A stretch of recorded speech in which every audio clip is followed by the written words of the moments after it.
Matthew chapter 22. And Jesus answered and spoke to them again by parables and said, The kingdom of heaven is like a certain king who arranged a marriage for his son, and sent out his servants to call those who were invited to the wedding. And they were not willing to come. Again, he sent out other servants, saying, Tell those who are invited, See, I have prepared my dinner. My oxen and fatted cattle are killed, and all things are ready. Come to the wedding. But they made light of it, and went their ways, one to his own farm, another to his business. And the rest seized his servants, treated them spitefully, and killed them. But when the king heard about it, he was furious, and he sent out his armies, destroyed those murderers, and burned up their city. Then he said to his servants, The wedding is ready, but those who were invited were not worthy. Therefore, go into the highways, and as many as you find, invite to the wedding. So those servants went out into the highways and gathered together all whom they found, both bad and good, and the wedding hall was filled with guests. But when the king came in to see the guests, he saw a man there who did not have on a wedding garment. So he said to him, Friend, how did you come in here without a wedding garment? And he was speechless. Then the king said to the servants, Bind him, hand and foot, take him away, and cast him into outer darkness. There will be weeping and gnashing of teeth. For many are called, but few are chosen.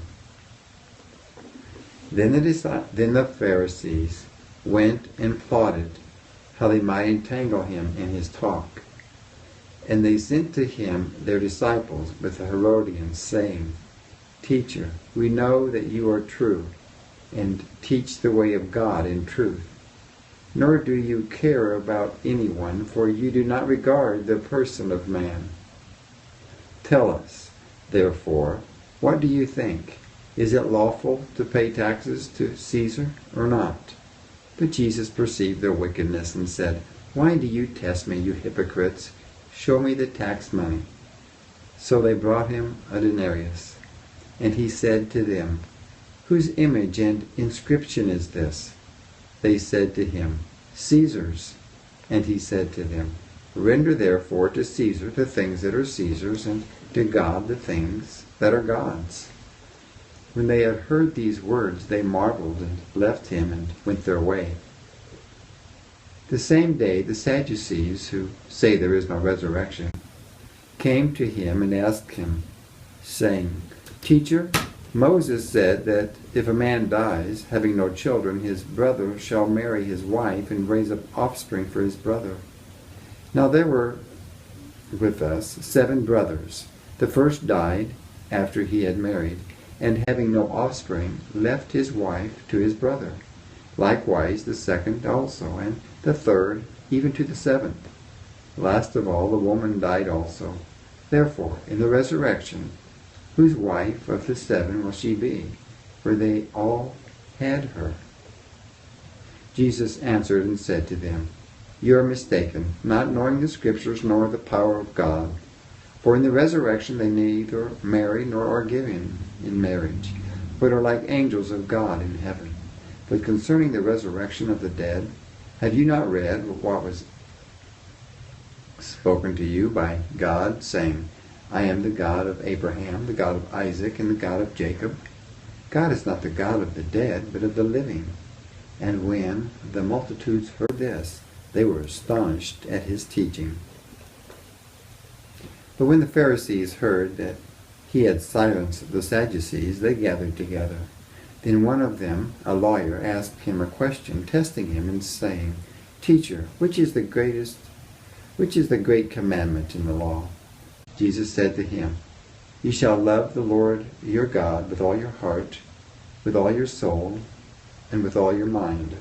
This is the first and great commandment. And the second is like it. You shall love your neighbor as yourself. On these 2 commandments hang all the law and the prophets. While the Pharisees were gathered together, Jesus asked them, saying, "What do you think about the Christ? Whose son is he?" They said to him, "The son of David." He said to them, "How then does David in the Spirit call him Lord, saying, 'The Lord said to my Lord, sit at my right hand, till I make your enemies your footstool'? If David then calls him Lord, how is he his son?" And no one was able to answer him a word, nor from that day on did anyone dare question him any more.